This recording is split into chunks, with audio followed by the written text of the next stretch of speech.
Coach, obviously up next is Ole Miss. They have a new starter at point guard. I think she just put up 18 points. Obviously, you think about Shakira Austin. Just what is challenges does Ole Miss present, and also how do you keep your team from looking at their record and focusing on the scout? Well, I think one of the things that we've been able to do is throughout the season is focus in on us, really try to get better as a team. In addition, we really try to keep our scouting reports very consistent. So our routine doesn't look different when we're playing UConn and when we're playing Ole Miss. I think that helps the mindset of our players so they understand that all games are equally important.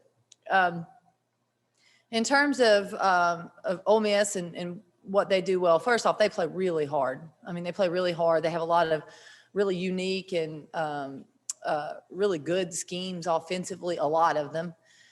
And I think, again, they've got a couple dynamic guards that are really doing a good job scoring. And then Shakira Austin is, she is just a talented player, poses some problems in her position. So, I think, again, as I've said before, if you think you just walk out and win, you don't. That's not how this works.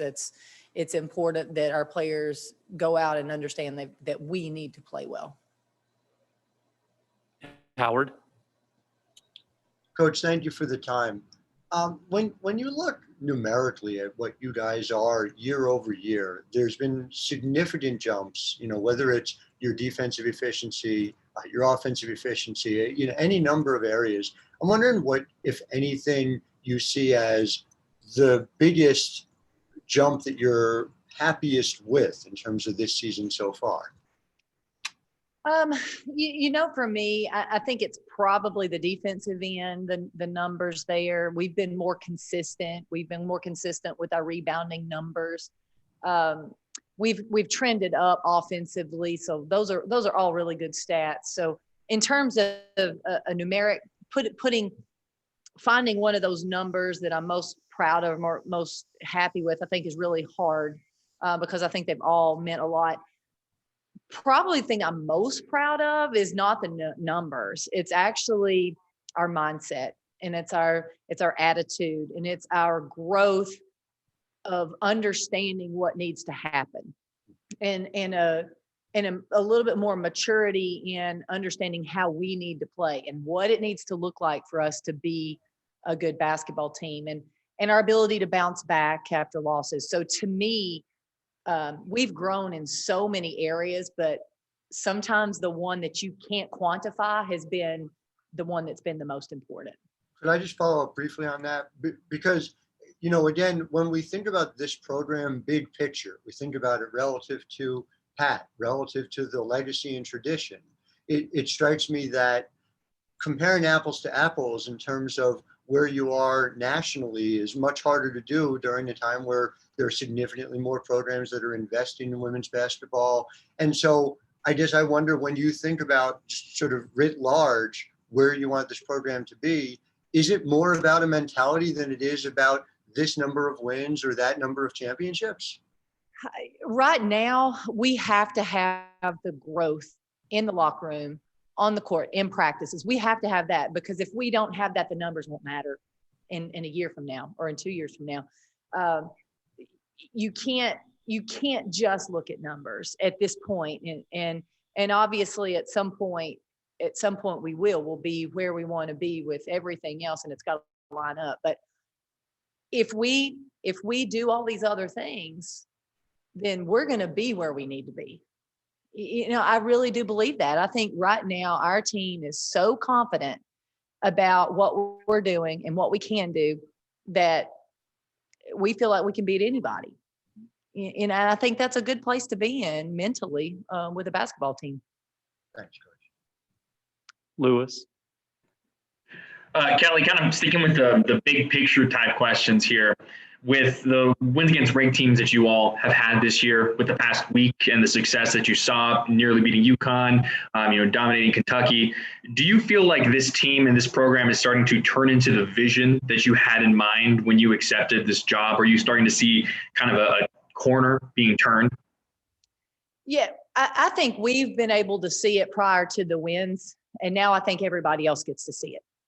We've been watching this happen, and sometimes growth is so small, and it, like I said earlier, it doesn't come up in numbers, and sometimes might not even come out with a win, but we're seeing that growth. We've been seeing that, and so now I'm so happy for our team more than anything. I'm so happy for our team because they've listened, they've bought in, and they've really tried, and they've been rewarded with some really good wins. And that's so fun to see. It's very rewarding as a coach to see your team's success when they buy in like they've done. So are we there yet? No, we have not. We have not gotten exactly where we want to go. There is a lot of basketball left. I mean, a lot of basketball left to play. There's still room for growth. There's rooms for ups and downs the rest of the way. But in terms of where we are from the start of the season to where we are now, I'm so proud of them, and I'm so happy for them. Donnie? Coach, congratulations on moving up in the polls this week. Defensively, what are some of your goals for your upcoming game, and is there a certain matchup that you're curious to see how it plays out? Well, once we get a little bit closer to discussing Ole Miss with our team, we'll talk about maybe some specific goals, but I think our team understands, kind of trajectory and how we need to look. That's almost as important. In terms of some matchups, it'll be interesting to see what they do with Austin, and we'll have some tough matchups with some of their guards. I think some of their guards are, they play hard, they play downhill, and are really aggressive. So we've got to make sure that we're really sharp and focused and locked in defensively so we can guard them. Jimmy? Kellie, earlier you were talking about not mentioning numbers, but there is a number I got to ask you about. Rennia Davis, 20 rebounds. Just talk about the type of effort it makes to get that many rebounds. She was dialed in, found out after the game she had a buddy of hers challenge her that she couldn't get 15 rebounds. So she was pretty locked in. And when she does that, when she has specific goals and she kind of gets locked into one thing, she's pretty darn good. She has a really good ability to go get the ball. And with her athleticism and her size, she has an advantage on the boards. And then I think the more mobile she is, the more we move her around offensively, the harder it is for defenses to keep her off the board. So, I think it was just a real good combination. She was dialed in. She was going to go get those boards. And I'll be honest with you, the team knew it. The team knew how many they were tracking it. It was pretty cool. They were really excited for her. So was that friend challenge Rennia Davis to get 15 rebounds against Ole Miss? I think I'm gonna make sure Rennia knows. I think what the friend was saying was, I don't think you can get 15 rebounds every game here on the way out. That's what I think the friend was saying. So I'm gonna let her know that was my interpretation of that comment or that question. One other thing too, you mentioned that you know what it looks like for you to be a good basketball team. What does that look like? So for us, we'll start with something very basic, and that's getting a shot up. So that means taking care of the basketball, getting a shot up. Offensively, when we're clicking, we are getting the ball inside to our post players, and we're getting paint touches as well. We're not settling. And I think defensively, when we're at our best, we're just really locked in. Everyone is alert. I think sometimes it's easier to be alert on the ball. It's easier to relax off the ball. But when we're at our best, everybody is really tuned in to the offense and to what the offense is trying to do. So, and then for us, just cleaning up the boards on both ends. Jordan? Kind of going off what Jimmy said, on Sunday, Tamara Key said that they take a lot of pride in the fact that opponents' best players don't have their best games against Tennessee. I don't know that the same can be said about Rennia Davis, despite her likely kind of being atop every opponent's scouting report with bullets and bold font. What is it about the way that she plays that allows her to still have success despite, really being, like I said, kind of that big key for Tennessee? Well, I think she's so versatile and she can do so many things. And some of the things that she does well are just really hard to guard. She makes a lot of plays off the ball, and a lot of that is her savvy. And when you have to account for Ray Burrell and Jordan Horson and Tamari Key, and you're guarding so many people on the court, Rennia, who's away from the basketball, can get missed at times. And I think that's when she really plays well. She can get out in transition and score. She's doing a good job right now taking care of the basketball. She's very careful with it. She can pass to the post. She can do so many things that I think she really understands now. She doesn't have to be knocking down shots for her to have a really good game. And that has just it's taken her game to another level. I think she's better. Her average, I don't think it's as much as it was last year, but I think she's better. And I think she can play through, poor shooting night and still have success. And I'm so proud of her for that. Follow up to that, you kind of alluded to it at the end there, but there's been several games this season where she's come out pretty cold in the first quarter. And then you look at the box score at the end of the game and she has 10 points or a double-double or ends the night in double figures. Is that just her basketball IQ allowing her to make those adjustments? You kind of mentioned a little earlier some of the offensive adjustments that you make as a coaching staff. What can you kind of attribute to what she's able to do after maybe not starting off the best? Well, I think now she is at a really good place that she knows she can make other plays. And when Rennia is making other plays, so for instance, grabbing an offensive board or two, then a lot of times that's leading to her getting to the free throw line. It's leading to her getting a putback. That can really spark her. That can really get her going. And I'm excited about that because I think she understands she can affect the game in so many different ways. Gustavo?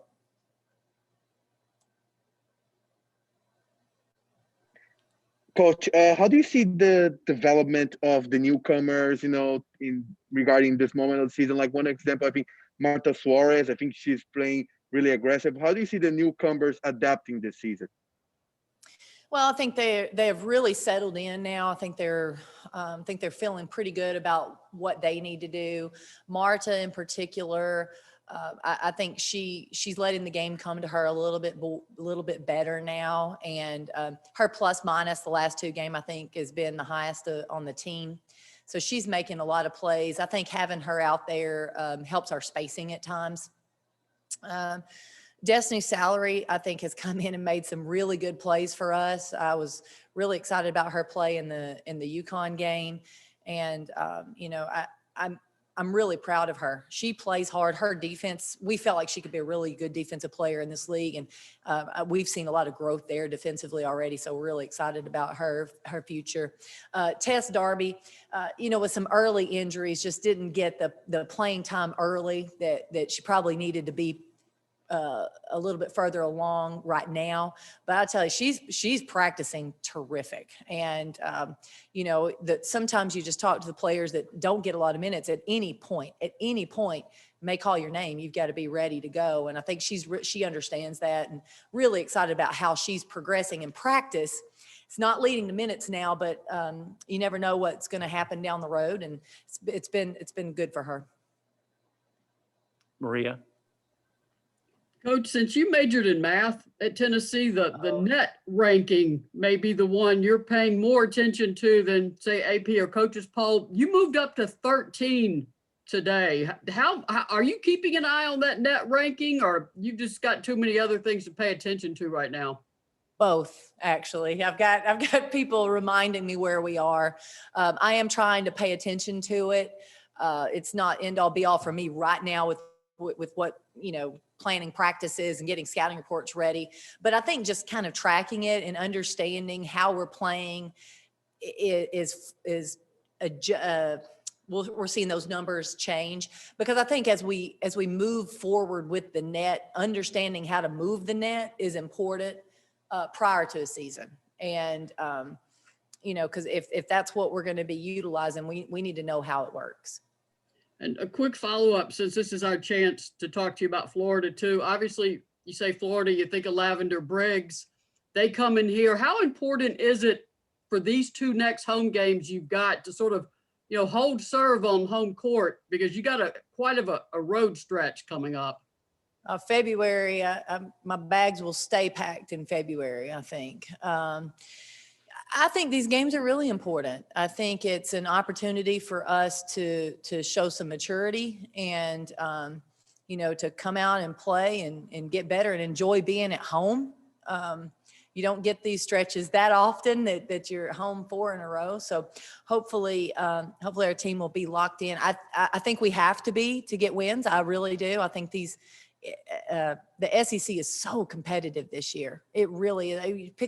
You look at the scores every single night and man, it's just competitive. And if you take a night off, you're not going to be in the win column. So I think that's going to be the message to the team, and, you know, take advantage of the opportunity that we have being at home two more days. Howard. Thanks, Coach.